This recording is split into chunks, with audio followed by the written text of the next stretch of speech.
Bem-vindos, meus queridos, a mais um episódio da série O Jesus que você precisa conhecer.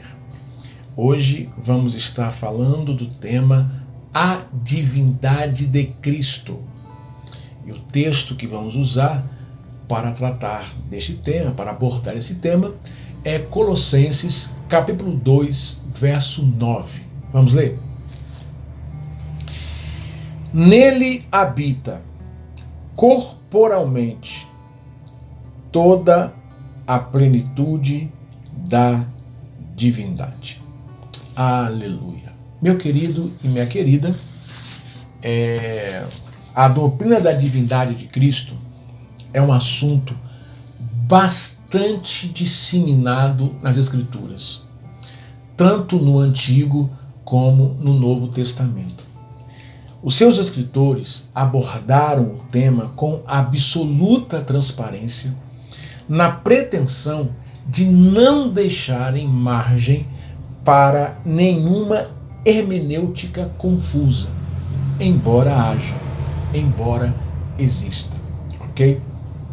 Por essa razão, torna-se muito necessário estudar a matéria examinando os textos que declaram e comprovam a deidade de Jesus, ok?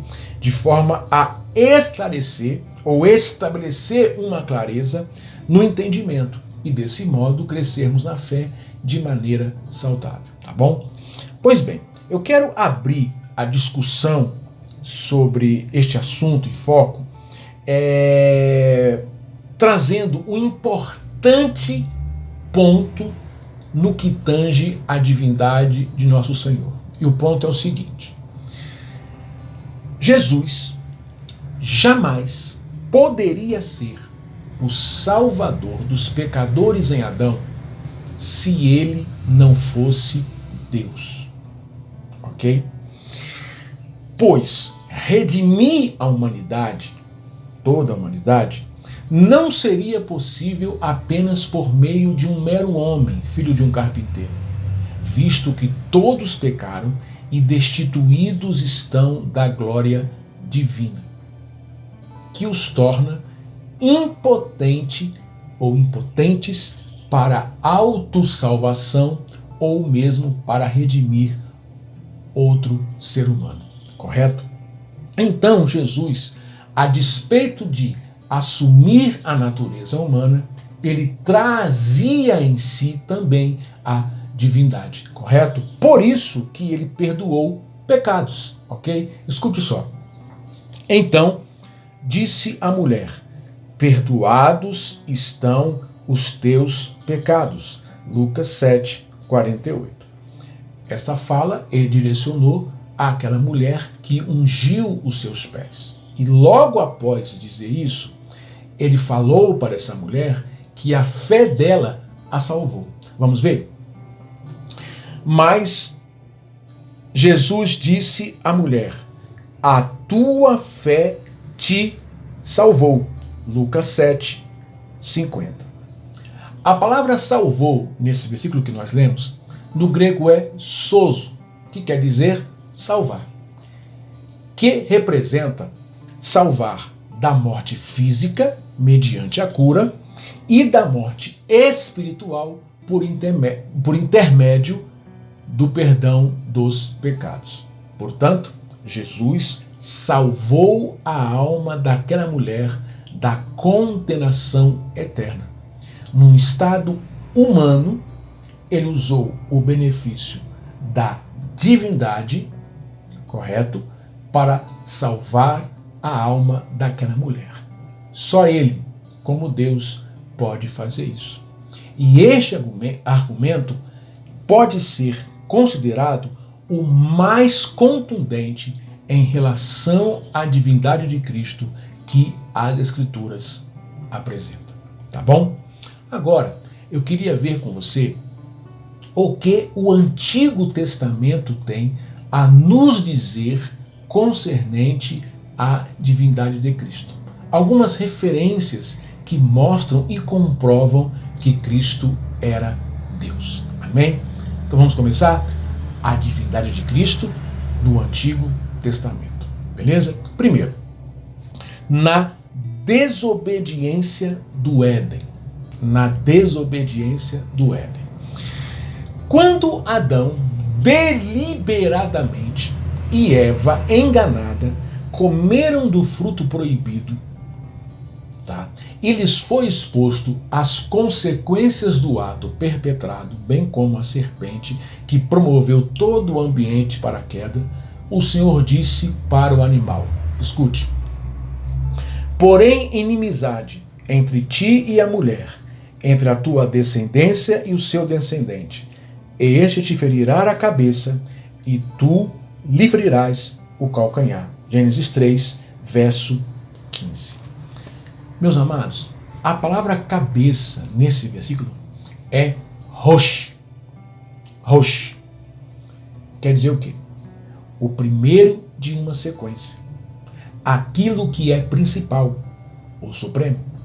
Primeiro, topo, príncipe, a parte mais alta, cúpula, início, proeminente, líder, chefe.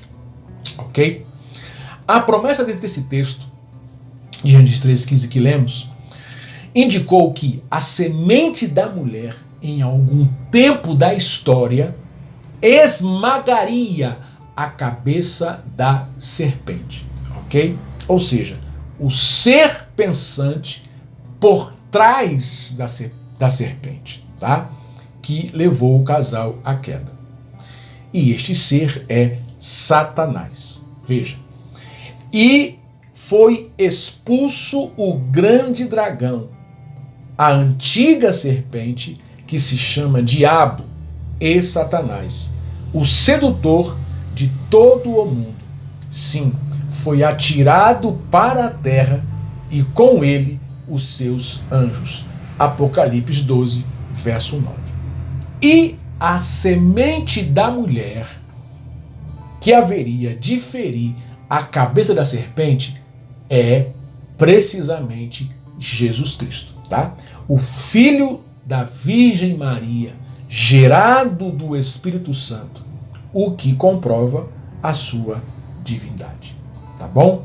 Se referindo a ela, Maria, o anjo disse a José, seu esposo, veja, José, filho de Davi, não temas receber Maria, tua mulher, porque o que nela foi gerado é do Espírito Santo. Ela dará à luz um filho e lhe porás o nome de Jesus. Mateus 1, verso 20. Isto significa que, especificamente, de forma específica, na cruz, Jesus esmagou e venceu definitivamente o diabo. Escute. Tendo cancelado o escrito de dívida que era contra nós e que constava de ordenanças, o qual nos era prejudicial, removeu inteiramente, encravando-o na cruz e despojando os principados e as potestades, publicamente os expôs ao desprezo, triunfando deles na cruz. Amém? E, de forma ampla, esse texto mostra que também a raça humana que estiver em Cristo Jesus triunfará totalmente sobre o maligno. Escute, o Deus da paz, em breve, esmagará debaixo de vossos pés a Satanás. Romanos 16, 20. E a palavra esmagar, nesse texto de Romanos 16, 20 que lemos, no grego é suntribo. Suntribo, isso mesmo. O que quer dizer? Pisar em, quebrar em pedaços, estraçalhar, machucar, moer, amassar. Amém? Mostrando que a nossa vitória, a minha e a sua vitória, implica numa continuação da vitória de Cristo ao ferir Satanás no madeiro. Na prática, meu amado e minha amada, quer dizer que o diabo pode ser vencido em nossos dias, no nosso dia a dia, e que no futuro será uma vitória definitiva na vinda de nosso Senhor. Ok? Então, em Cristo, nós podemos vencer o diabo hoje, tá? Pisar na cabeça dele, destruir as suas obras na autoridade de Jesus. E no futuro será uma vitória definitiva, ok? Na vinda do nosso Senhor. Tá certo? Vamos lá. Segunda referência que mostra no Antigo Testamento a divindade de Jesus. Escute, na profecia do nascimento virginal. Isto mesmo. Isaías declarou, 700 anos antes, que a virgem conceberia e daria à luz um filho, cujo nome seria Emanuel, que quer dizer Deus conosco. Veja. Portanto, o Senhor mesmo vos dará um sinal. Eis que a virgem conceberá e dará à luz um filho e lhe chamará Emanuel. Isaías 7:14. E a profecia, esta profecia de Isaías, se cumpriu em quem? Em Jesus. Quando Maria, que era virgem, o concebeu. Amém?